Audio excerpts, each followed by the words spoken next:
We're looking at these Caregem Melatonin Gummies. Used these last night. There's 60 gummies in a pack. All right.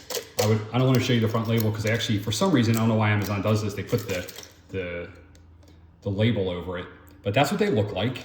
Here, we'll look at just one. Right. So each serving is 2.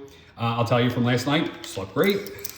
These things work really good. One gummy has, you read all, yourself, L-Theanine, which basically relaxes you. It's got grape juice in it. I'm assuming that's for the taste.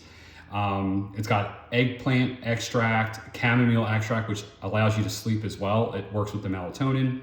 Yeah, and that's pretty much it. I think it's a great thing. It works real fine.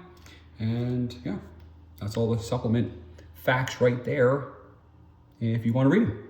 But yeah, they taste great. No issue with taste. What else would you want to know about them? They work.